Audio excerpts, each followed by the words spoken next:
អ្នកធួបជឿលើបណ្ដាសាទេរឿងរ៉ាវពិតមួយនេះនឹងធ្វើឲ្យអ្នករន្ធត់ចិត្តនៅភូមិក្រសាំងក្បែរព្រំដែនថៃភាពភ័យខ្លាចបានគ្របដណ្ដប់ខ្លាំងបំផុតនៅពេលដែលរូបសំណាកបុរាណមួយដែលគេហៅថាអារក្សខ្មៅស៊ីមនុស្សបានវិលត្រឡប់មកវិញភ្នែកក្រហមឆ្អៅធ្មេញស្រួយៗរបស់វាបានលេបត្របាក់ជីវិតមនុស្សស្លូតត្រង់ជាច្រើនអ្នករហូតដល់បេះដូងថ្លើមនិងតម្រង់នោមត្រូវបាត់បង់ទាំងអស់តើអ្វីទៅជាអំណាចពិតរបស់វាហើយតើអ្នកណាអាចបញ្ឈប់វាបានត្រៀមខ្លួនស្ដាប់សម្រាប់រឿងរ៉ាវដ៏ព្រឺព្រួចដែលនឹងធ្វើឲ្យអ្នកព្រឺព្រួចកុំភ្លេច like និង subscribe channel របស់យើងឥឡូវនេះដើម្បីកុំឲ្យខកខានវីដេអូបែបភ័យរន្ធត់ផ្សេងទៀតនៅក្នុងភូមិក្រសាំងដែលលាក់ខ្លួនយ៉ាងស្ងប់ស្ងាត់ក្បែរព្រំដែនខ្មែរថៃភាពស្ងប់ស្ងាត់ត្រូវបែកបាក់ដោយពាក្យចចាមអារ៉ាមនិងការខ្សឹបខ្សៀវគួរឲ្យព្រឺរោមយាយចាស់តែងអង្គុយក្រោមម្លុកដើមត្នោតភ្នែកសម្លឹងមើលទៅផ្លូវដ៏សោះកក្រោះនិយាយពីបណ្ដាសាចាស់មួយដែលត្រូវបាននាំមកវិញរឿងនិទាននោះគឺអំពីអារក្សខ្មៅស៊ីមនុស្សរូបសំណាកបុរាណមួយដែលគេជឿថាបានត្រឡប់មកវិញហើយខ្យល់រដូវប្រាំងបក់ផាត់នាំមកនឹងធូលីដីលាយឡំនៅនៃសេចក្តីភ័យខ្លាចដែលមើលមិនឃើញហើយរាល់ផ្ទះសម្បែងរាល់ដួងចិត្តហាក់កំពុងជាប់ផុងក្នុងភាពស្រងាក់ចិត្តដ៏ជ្រាលជ្រៅពីកចចាមអារ៉ាមទាំងនោះបានរីករាលដាលដោយភ្លើងឆេះព្រៃតាំងពីក្មេងរហូតដល់ចាស់អ្នកណាក៏ល្បីល្បាញដែរអ្នកខ្លះនិយាយថាឃើញស្រមោលខ្មៅរត់កាត់វាលស្រូវនៅពាក់កណ្ដាលយប់ងងឹតឈឹងអ្នកខ្លះទៀតថាបានឮសំឡេងយំរៀបរាប់ទាំងឈឺចាប់នៅឯវាលស្រែឆ្ងាយហើយពេលព្រឹកឡើងគេតែងតែប្រទះឃើញសត្វពហណៈចម្លែកដែលបានងាប់បាត់បង់ស្រីរាង្គខាងក្នុងយ៉ាងសាហាវព្រៃផ្សៃទោះជាយ៉ាងណាក៏ពុំទាន់មាននរណាម្នាក់ហ៊ាននិយាយអំពីឈ្មោះពិតនៃបណ្ដាសានោះទេគឺមានតែការខ្សឹបខ្សៀវពីអារក្សខ្មៅស៊ីមនុស្សរូបសំណាកដែលនាំមកនូវភាពវិញ្ញាអន្តរាយប៉ុណ្ណោះ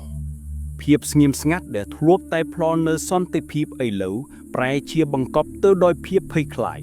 ហើយរាល់ថ្ងៃរះរាល់ថ្ងៃលិចគឺគ្រាន់តែជាការរាប់ថយក្រោយទៅរកភាពងងឹតដែលកំពុងចូលមកភូមិក្រសាំងដែលធ្លាប់តែមានសន្តិភាពឥឡូវហាក់កំពុងស្ថិតនៅក្រោមស្រមោលអារក្សខ្មៅដែលមើលមិនឃើញត្រៀមនឹងលងបន្លាចគ្រប់ពេលកាលពីប្រមាណខែមុននៅកន្លែងកណ្ដាយបុរាណវិទ្យាដ៏ដាច់ស្រយាលមួយកន្លែងនៅកម្ពុជាក្រមស្រទាប់ដីដោយកប់បាត់រាប់សតវត្សក្រុមបុរាណវិទ្យាបានប្រទះឃើញវត្ថុមួយដែលគួរឲ្យរន្ធត់វាគឺជារូបសំណាកអារក្សខ្មៅមួយអង្គឆ្លាក់ពីថ្មខ្មៅរលោងមានកម្ពស់ប្រហែល1ម៉ែត្រកន្លះភ្លាមនោះអ្នកជំនាញបានដឹងថាវាមិនមែនជារូបបដិមាធម្មតាឡើយ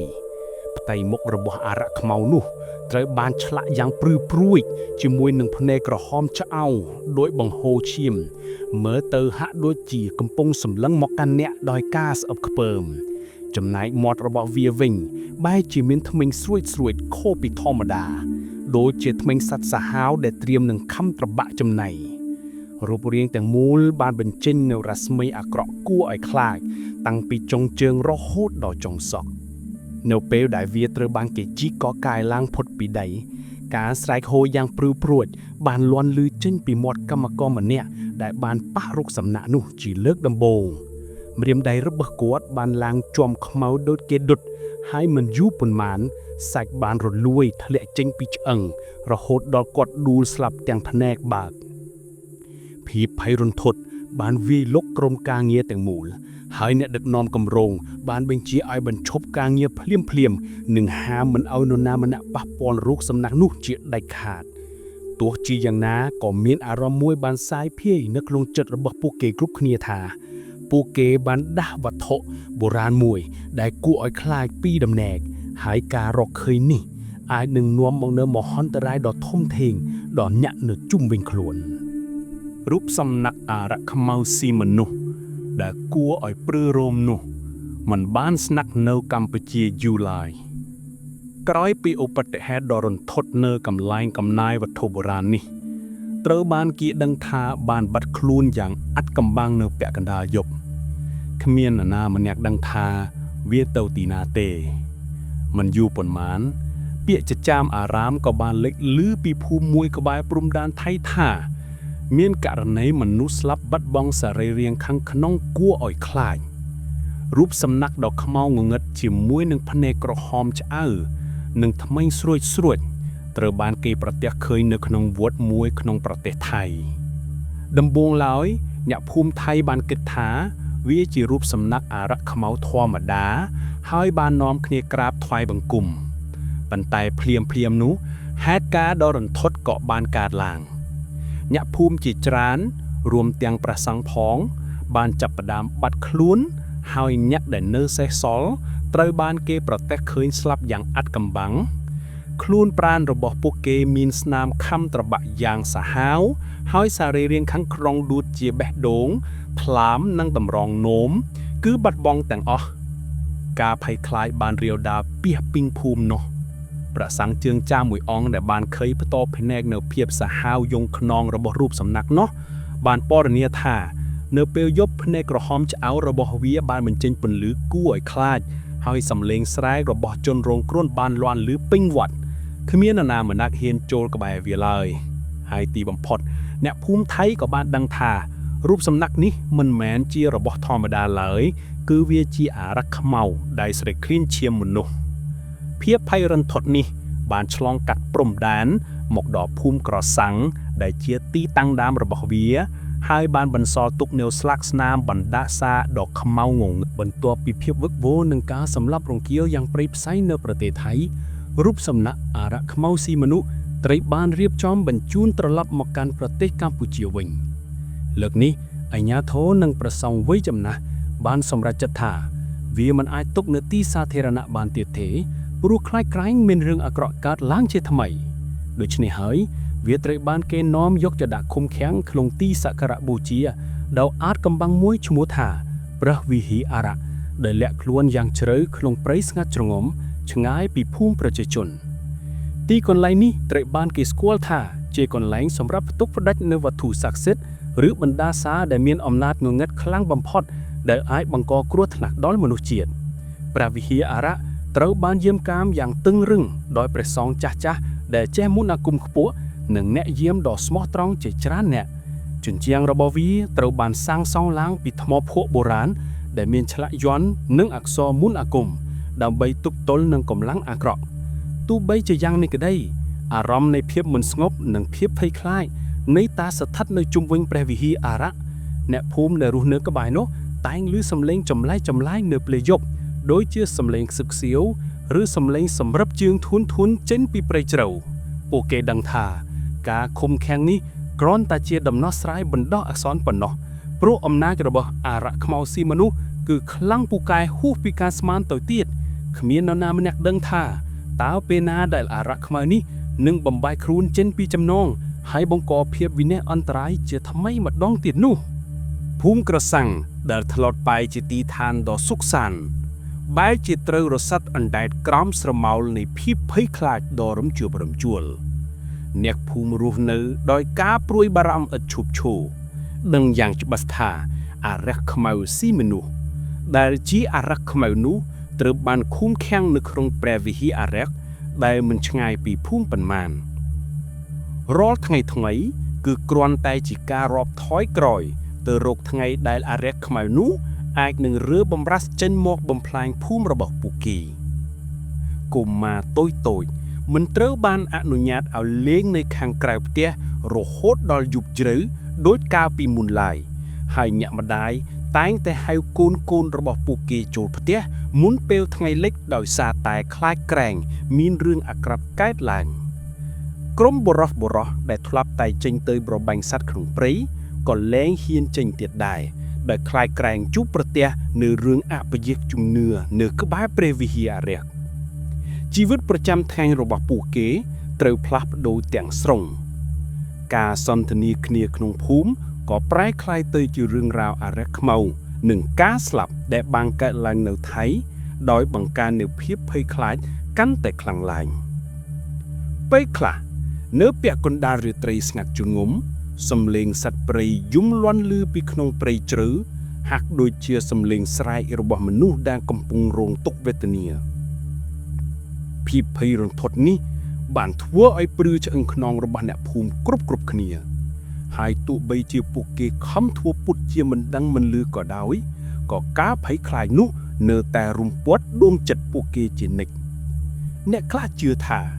អារក្សខ្មៅនេះនឹងមិនស្ថិតនៅក្នុងព្រះវិហារនោះជារៀងរហូតឡើយហើយថ្ងៃណាមួយវានឹងរើបំរាស់ចេញមកហើយការសម្លាប់រង្គាលនឹងកើតឡើងជាថ្មីម្ដងទៀតភូមិក្រសាំងហាក់ដូចជាកំពុងរងចាំថ្ងៃដែលវាអាចនឹងក្លាយទៅជាចំណីរបស់អារក្សខ្មៅស៊ីមនុស្សទាំងស្រុងក្នុងចំណោមអ្នកភូមិក្រសាំងដែលរស់នៅក្រោមរំលប់នៃភាពភ័យខ្លាច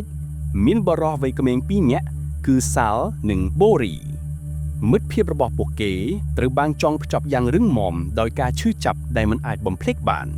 ក្រុមគ្រួសាររបស់ពួកគេទាំងសងខាងបានក្លាយជាជនរងគ្រោះនៃអារក្សខ្មៅស៊ីមនុស្សកាលពីវាស្ថិតនៅប្រទេសថៃឪពុកម្ដាយបងប្អូនជីដូនមួយ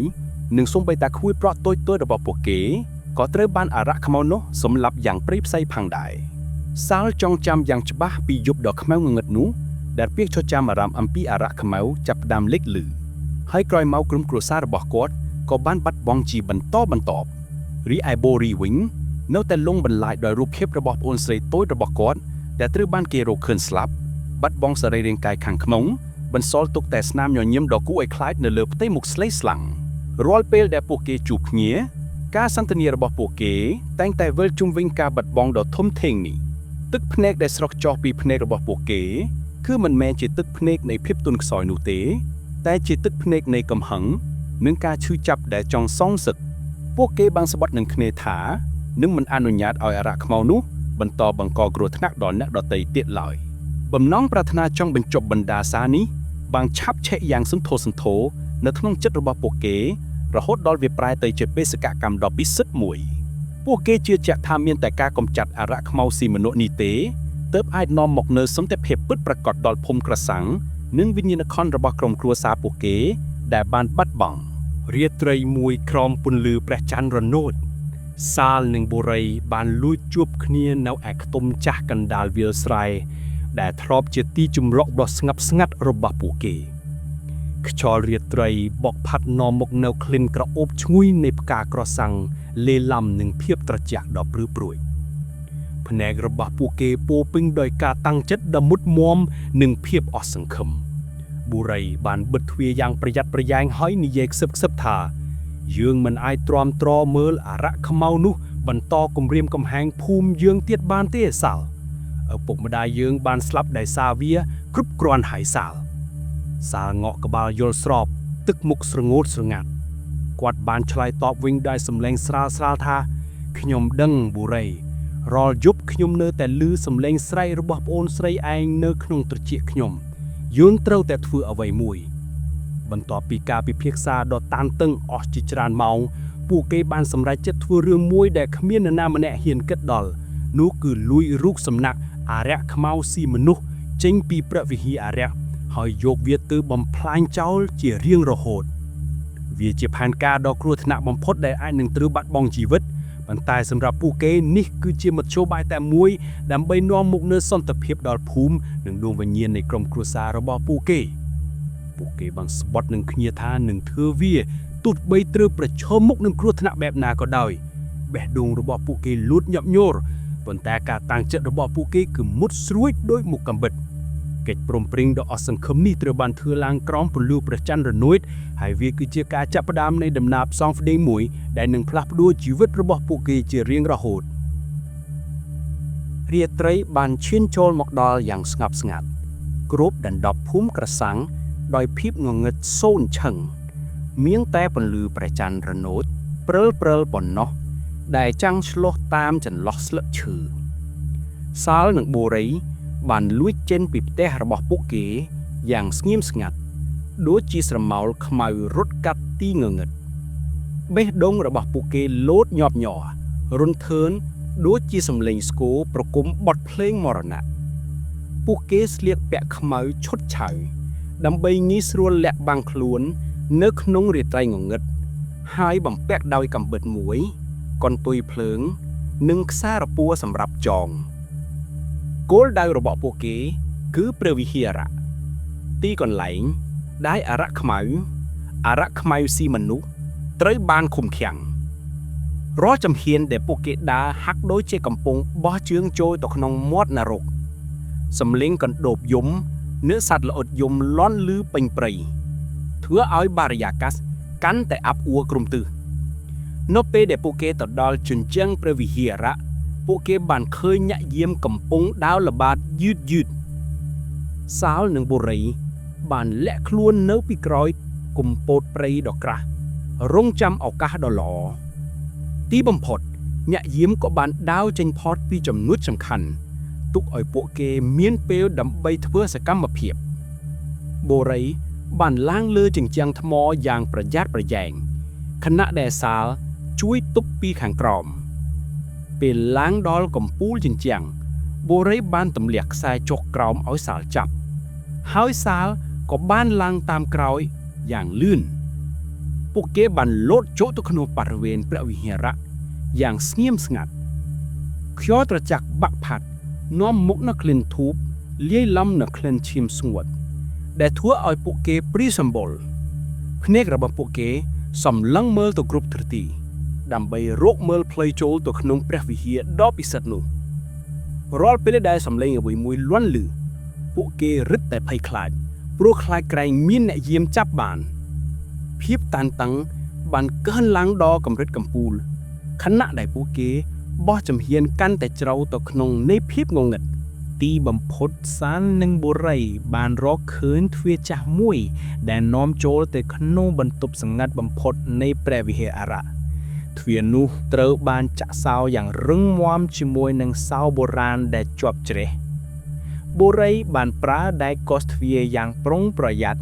ចំណែកសាលបានកាន់កន្ទុយភ្លើងបំភ្លឺផ្លៃបន្ទាប់ពីការប្រឹងប្រែងអស់មួយសន្ទុះសោក៏បានបាក់ហើយពួកគេក៏បានរុញទ្វារចូលទៅក្លិនធូបអាប់អួរលាយឡំនឹងក្លិនផ្សិតជាប់ជញ្ជាំងបានភាយចេញមកក្រៅធ្វើឲ្យពួកគេខ្ទប់ច្រមុះពន្លឺដ៏តិចតួចពីកន្ទុយភ្លើងបានលាតត្រដាងនៅទិដ្ឋភាពដ៏ព្រឺព្រួយនៃចំពោះមុខពួកគេនៅចំកណ្ដាលបន្ទប់ដ៏ធំទូលាយនោះស្ថិតនៅរូបសំណាកអរៈខ្មៅស៊ីមនុស្សដ៏គួរឲ្យខ្លាចភ្នែកក្រហមឆ្អឹងរបស់វាហាក់ដូចជាកំពុងសម្លឹងត្រង់មករកពួកគេទោះបីជាគ្មានពន្លឺចាំងលើវាក៏ដោយថ្មិញស្រួចរបស់វាបញ្ចេញនូវភាពស្រែកឃ្លានដែលធ្វើឲ្យពួកគេស្រមៃដល់ភាពសាហាវយ៉ងខ្នួងដែលវាបានបង្កឡើងអំណាចអាក្រក់មួយបានសាយភាយពេញបន្ទប់ធ្វើឲ្យរោមជើងរបស់ពួកគេព្រឺខ្ញាតបុរីបានលូកដៃទៅកាន់រូបសំណាកនោះប៉ុន្តែសាលបានចាប់ដៃគាត់វិញយ៉ាងលឿនកុំប៉ះវាអីកុំភ្លេចអ្វីដែលបានកើតឡើងសាលខ្សឹបប្រាប់ទុកមុខឡើងស្លេកពួកគេបានឈរត្រឹងមិនហ៊ានរើបំរាស់អារម្មណ៍នៃភាពភ័យខ្លាចបានគ្របដណ្ដប់ពួកគេយ៉ាងពេញទំហឹងរូបសំណាកនោះហាក់ដូចជាមានជីវិតតាមដានរាល់ចលនារបស់ពួកគេរាល់ដង្ហើមរបស់ពួកគេទោះបីជាមានភាពភ័យខ្លាចយ៉ាងណាក៏ដោយក៏ការតាំងចិត្តដើម្បីសងសឹកនិងដើម្បីការពារភូមិបានជំរុញឲ្យពួកគេបន្តដំណើរទៅមុខពួកគេដឹងថា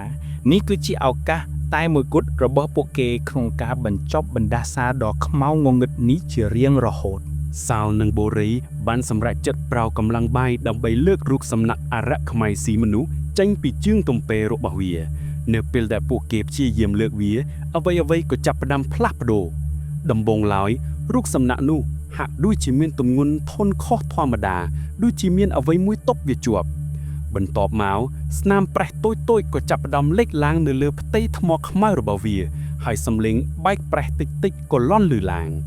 ភ្នែកក្រហមឆ្អៅរបស់វាចាប់ផ្ដើមបញ្ចេញពន្លឺកាន់តែខ្លាំងរហូតដល់ធ្វើឲ្យបន្ទប់ទាំងមូលឡើងក្រហមងងឹតសំឡេងកញ្ជ្រៀវយ៉ាងព្រឺព្រួយក៏បានលាន់ឮចេញពីរូបសំណាកនោះធ្វើឲ្យបេះដូងរបស់ពួកគេស្ទើរតែឈប់លោតរំពេចនោះថ្មដែលស្របពីក្រៅបានបែកខ្ទេចខ្ទៀមរលំធ្លាក់មកលើឥដ្ឋបង្ហាញឲ្យឃើញនៅអ្វីមួយដែលគួរឲ្យរន្ធត់លើសពីការស្មានរូបសំណាកនោះ បានប្រែទៅជាអារក្សខ្មៅដ៏ធំសម្បើមមួយដែលមានស្បែកខ្មៅក្រហមកម្ពស់ប្រហែល3ម៉ែត្រមានក្រញាំដៃស្រួចៗនិងធ្មេញវែងៗមុតស្រួចដូវកំបិតភ្នែករបស់វាមានពណ៌ក្រហមឆាវហើយដងខ្លួនរបស់វាបញ្ចេញផ្សែងហុយទ្រលោមក្លិនស្អុយរលួយបានសាយភាយពេញបន្ទប់ធ្វើឲ្យពួកគេចង់ក្អួកចង្អល់ភាពភ័យស្លាន់ស្លោបានគ្របដណ្ដប់ពួកគេទាំងស្រុងរត់បូរីរត់សាលស្រែកឡើងខណៈដែលអារក្សខ្មៅនោះចាប់ផ្ដើមរើបំរាស់យ៉ាងខ្លាំងក្លាធ្វើឲ្យជញ្ចាំងព្រះវិហារញ័ររញ្ជួយពួកគេបានងាកក្រោយហើយរត់សម្ដីទៅរកទ្វារយ៉ាងលឿនបំផុតតាមដែលអាចធ្វើទៅបានសំឡេងក្រហមរបស់អារក្សខ្មៅនោះបានលាន់លឺពីខាងក្រោយព្រមទាំងសំឡេងវីបំបែកជញ្ចាំងនិងទម្រនានា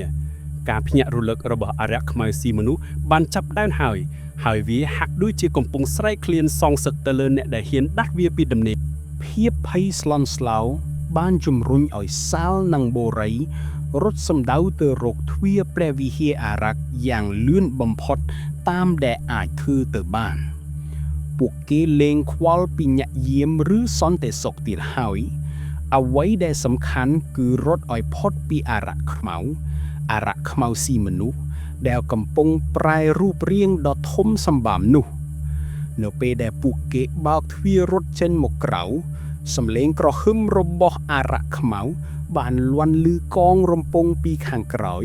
បញ្ជាក់ថាវាកំពុងដេញតាមពីក្រោយយ៉ាងប្រកៀកប្រកិត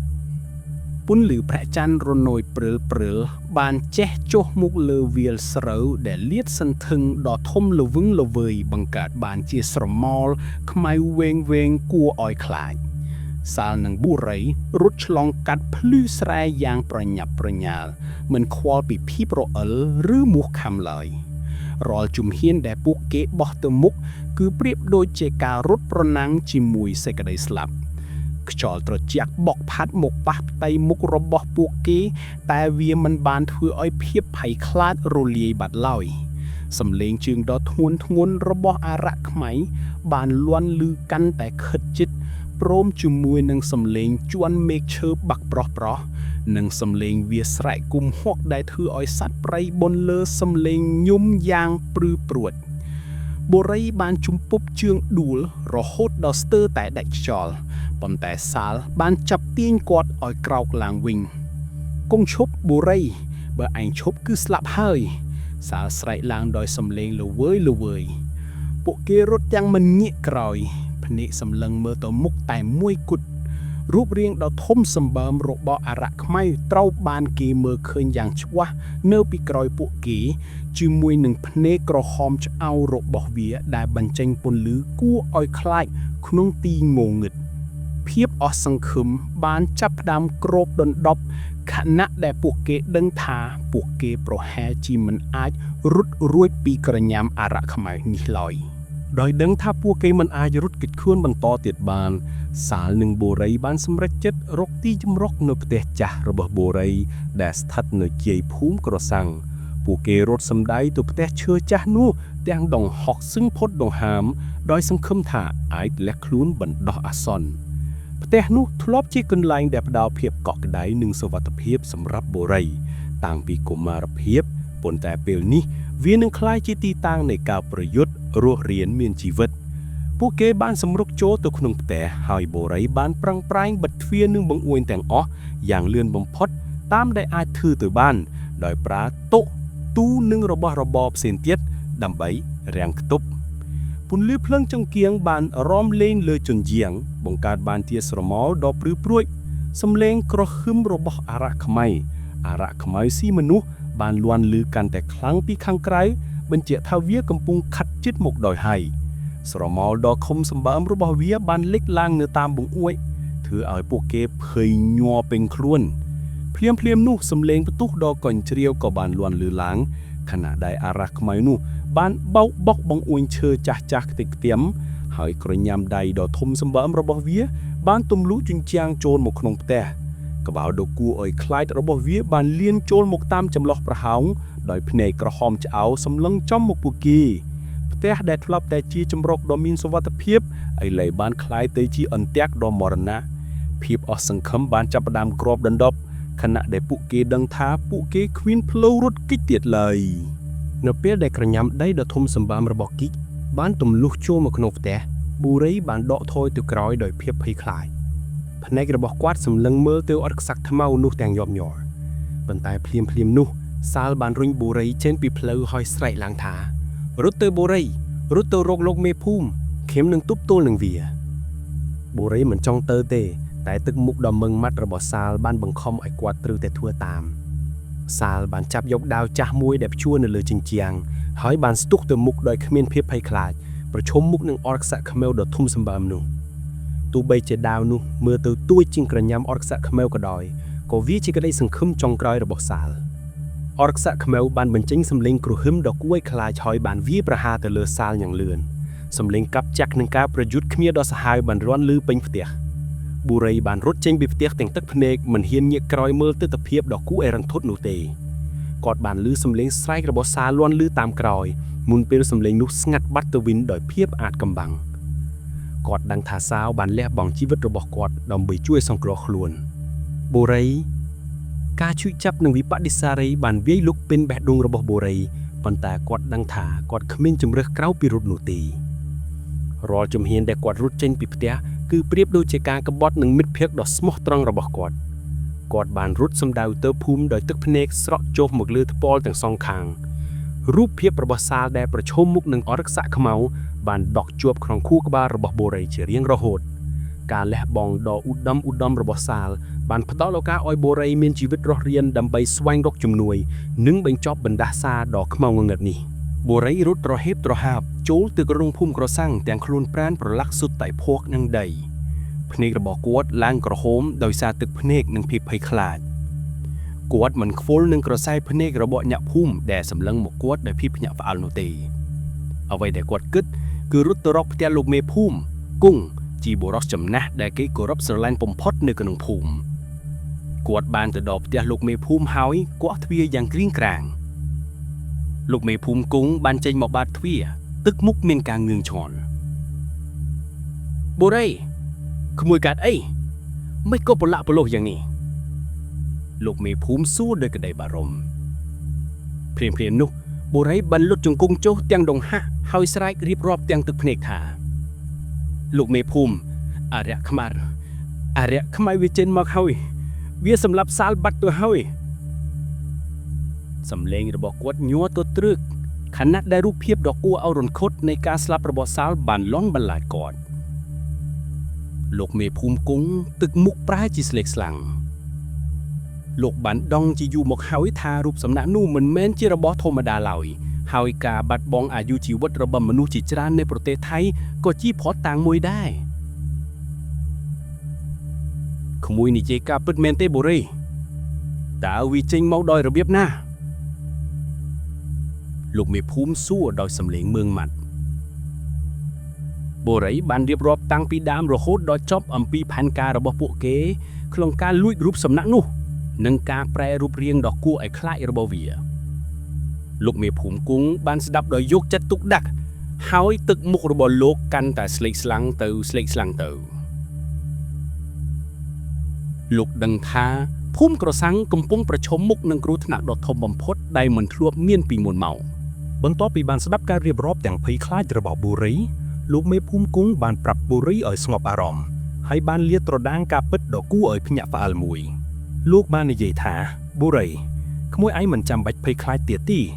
លោកគ្រូអាបដែលបាននាំយកអារក្សខ្មៅស៊ីមនុស្សមកវិញត្រូវបានចាប់ខ្លួនហើយប៊ូរីភ្នែកធំសម្លឹងមើលទៅលោកមេភូមិដោយមិនជឿលោកមេភូមិបានបន្តទៀតថាលោកគ្រូម៉ាំងមានឈ្មោះថាលោកគ្រូម៉ាំងជាមនុស្សដែលធ្លាប់តែគេគោរពតែបែរជាលួចនាំបណ្ដាសានេះមកភូមិវិញលោកគ្រូម៉ាំងត្រូវបានគេចាប់បានកាលពីប៉ុន្មានម៉ោងមុននេះដោយសារតែមានអ្នកភូមិបានឃើញគាត់លួចលាក់ធัวពិធីចម្លែកនៅក្បែរព្រះវិហារអារក្សភ្លាមនោះលោកមេភូមិគង់បានបញ្ជាឲ្យកូនចៅនាំខ្លួនលោកគ្រូម៉ាំងដែលកំពុងជាប់ឃុំឃាំងនៅក្នុងខ្ទមតូចមួយក្បែរនោះមកជួបលោកគ្រូម៉ាំងបានដើរចូលមកដោយទឹកមុខស្លេកស្លាំងដៃជើងជាប់ចំណងលោកមេភូមិគង់បានសម្លឹងមើលទៅលោកគ្រូម៉ាំងយ៉ាងមឹងម៉ាត់ហើយនិយាយដោយសំឡេងស្រាលថាម៉ាំងឯងបានបង្កមហន្តរាយដល់ភូមិយើងហើយឯងត្រូវតែទទួលខកត្រូវឥឡូវនេះឯងត្រូវតែនាំយកអារក្សខ្មៅនោះត្រឡប់ទៅកន្លែងដើមរបស់វាវិញនៅប្រទេសថៃ លោកគ្រូម៉ាងបានព្យាយាមប្រកែកប៉ុន្តែ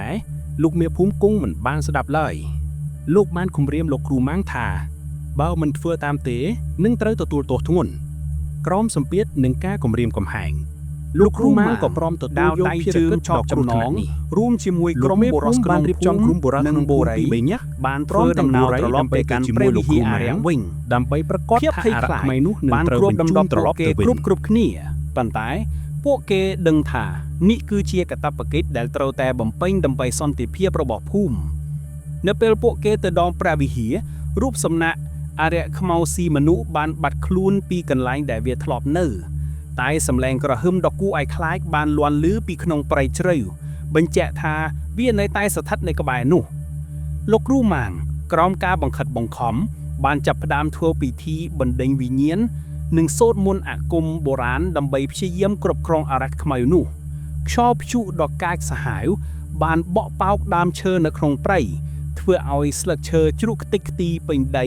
ហើយសំឡេងផ្គរលាន់ក៏លាន់ឮឡើងភ្លាមនោះរូបរាងដ៏ធំសម្បើមរបស់អារក្សខ្មៅក៏បានលេចចេញពីក្នុងភាពងងឹតភ្នែកក្រហមឆ្អៅរបស់វាសម្លឹងត្រង់មករកលោកគ្រូម៉ាងដូចជាកំពុងបញ្ចេញកំហឹងយ៉ាងខ្លាំងលោកគ្រូម៉ាងបានព្យាយាមទប់ទល់នឹងអំណាចរបស់អារក្សខ្មៅនោះប៉ុន្តែវាមិនងាយស្រួលឡើយអំណាចខ្មៅងងឹតរបស់អារក្សខ្មៅបានវាយបកមកវិញយ៉ាងខ្លាំងក្លាធ្វើឲ្យគាត់ខ្ទាតទៅក្រោយគាត់បានស្រែកឡើងទាំងឈឺចាប់ខណៈដែលអារក្សខ្មៅនោះបានស្ទុះចូលមកចាប់លោកគ្រូម៉ាងហើយខំត្របាក់គាត់យ៉ាងព្រៃផ្សៃសំឡេងស្រែករបស់លោកគ្រូម៉ាងបានលាន់ឮកងរំពងពេញព្រៃមុននឹងស្ងាត់បាត់ទៅវិញឈីមបានហូរស្រក់ទៅលើដីធ្វើឲ្យក្លិនស្អុយរលួយកាន់តែខ្លាំងឡើងបុរសដែលនៅសេសសល់បានរត់ចែកជើងគ្នាយ៉ាងលឿនបំផុតមិនហ៊ានងាកក្រោយមើលទស្សនភាពដ៏គួរឲ្យរន្ធត់នោះទេការស្លាប់របស់លោកគ្រូម៉ាងគឺជារង្វាក់នៃតម្លៃដែលគាត់ត្រូវសងសម្រាប់ការលោភលន់ចង់បានអំណាចផ្លូវងងឹតរបស់គាត់អារក្សខ្មៅបានទទួលការសងសឹករបស់វាហើយវាបានបាត់ខ្លួនទៅក្នុងព្រៃងងឹតវិញទុកឲ្យភាពស្ងប់ស្ងាត់ដ៏គួរឲ្យខ្លាចគ្របដណ្ដប់លើកន្លែងកើតហេតុបន្ទាប់ពីការស្លាប់របស់លោកគ្រូម៉ាងនិងការបាត់ខ្លួនរបស់អារក្សខ្មៅស៊ីមនុស្សភាពស្ងប់ស្ងាត់ដ៏គួរឲ្យខ្លាចបានវិលត្រឡប់មកភូមិក្រសាំងវិញគ្មាននរណាម្នាក់ដឹងថាអារក្សខ្មៅនោះបានទៅទីណាទេតែអ្នកភូមិជឿថាវាបានត្រឡប់ទៅរកកន្លែងដើមរបស់វាវិញហើយភូមិក្រសាំងហាក់ដូចជាបានរួចផុតពីបណ្ដាសាដ៏ខ្មៅងងឹតនោះទោះបីជាមានស្នាមរបួសនិងការឈឺចាប់ដែលមិនអាចបំភ្លេចបានក៏ដោយបូរីបានក្លាយជាវីរបុរៈនៅក្នុងភូមិគាត់បានបាត់បង់មិត្តដ៏ល្អបំផុតរបស់គាត់គឺសាលប៉ុន្តែការលាក់បង់របស់សាលបានជួយសង្គ្រោះអ្នកភូមិទាំងអស់រឿងរ៉ាវរបស់អារក្សខ្មៅស៊ីមនុស្សធ្វើបាននិទានតគ្នាពីមួយចំនួនទៅមួយចំនួនคล้ายជាផ្នែកមួយនៃរឿងព្រេងនិទានរបស់ភូមិក្មេងៗត្រូវបានគេប្រាប់ឲ្យប្រុងប្រយ័ត្នជានិច្ចហើយកុំហ៊ានដើរជួលព្រៃជ្រៅក្បែរព្រះវិហារអារក្សទោះបីជាមានសន្តិភាពក៏ដោយក៏វាជាសន្តិភាពដ៏ផុយស្រួចអ្នកភូមិនៅតែរស់នៅដោយការភ័យខ្លាចបន្តិចបន្តួចព្រោះខ្លាចក្រែងថ្មីណាមួយអារក្សខ្មៅនោះនឹងវិលត្រឡប់មកវិញពួកគេបានចាប់ផ្ដើមរៀបចំជីវិតថ្មីឡើងវិញដោយមានការប្រុងប្រយ័ត្នខ្ពស់និងការចងចាំដ៏ឈឺចាប់ផ្ទះដែលត្រូវបានបំផ្លាញត្រូវបានជួសជុលឡើងវិញវាលស្រូវត្រូវបានដាំដុះជាថ្មីនិងស្នាមញញឹមដ៏ល្អក៏បានវិលត្រឡប់មកវិញនៅលើផ្ទៃមុខរបស់អ្នកភូមិក្រសាំងនឹងមិនអាចដូចដើមបានទៀតទេព្រោះបានរងរបួសដោយសារបណ្ដាសាដ៏ខ្មៅងងឹតមួយប៉ុន្តែពួកគេបានរៀនមេរៀនដ៏មានតម្លៃមួយនោះគឺការរួបរวมគ្នានិងការប្រុងប្រយ័ត្នជានិច្ចដើម្បីការពារភូមិរបស់ពួកគេពីគ្រោះថ្នាក់ដែលមើលមិនឃើញរឿងអារក្សខ្មៅស៊ីមនុស្សនឹងនៅតែដក់ជាប់ក្នុងចិត្តរបស់ពួកគេជារៀងរហូតជាការរំលឹកអំពីអំណាចនៃភាពងងឹតនិងតម្លៃនៃការលះបង់រឿងរ៉ាវនៃអារក្សខ្មៅស៊ីមនុស្សបានបន្សល់ទុកនៅស្លាកស្នាមដ៏ឈឺចាប់នៅក្នុងភូមិក្រសាំងពីការរកឃើញដ៏អាចកំបាំងរហូតដល់ការសម្លាប់រង្គាលយ៉ាងព្រៃផ្សៃនៅប្រទេសថៃនិងការវិលត្រឡប់មកកាន់ព្រះវិហារអារក្សវិញគ្រប់ជំហានសុទ្ធតែពោរពេញទៅដោយភាពភ័យរន្ធត់ការលះបង់របស់សាលនិងភាពក្លាហានរបស់បូរីបានបង្ហាញថាទោះបីជាមានភាពងងឹតយ៉ាងណាក៏ដោយក៏ក្តីសង្ឃឹមនៅតែមានបណ្ដាសាត្រូវបានបញ្ចប់ប៉ុន្តែការចងចាំដ៏ឈឺចាប់នៅតែបន្ត តើអ្នកគិតថាអារក្សខ្មៅនេះពិតជាបាត់បង់ទៅហើយមែនទេឬមួយវាគ្រាន់តែជាការស្ងប់ស្ងាត់បណ្ដោះអាសន្នប៉ុណ្ណោះប្រសិនបើអ្នកចូលចិត្តរឿងរ៉ាវបែបភ័យរន្ធត់នេះកុំភ្លេច Subscribe Channel របស់យើងនិងចុចកណ្ដឹង Notifications ដើម្បីទទួលបានវីដេអូថ្មីៗមុនគេតើអ្នកចង់ឲ្យពួកយើងនិទានរឿងអ្វីទៀតនៅវីដេអូបន្ទាប់ Comment ប្រាប់យើងផងសូមអរគុណ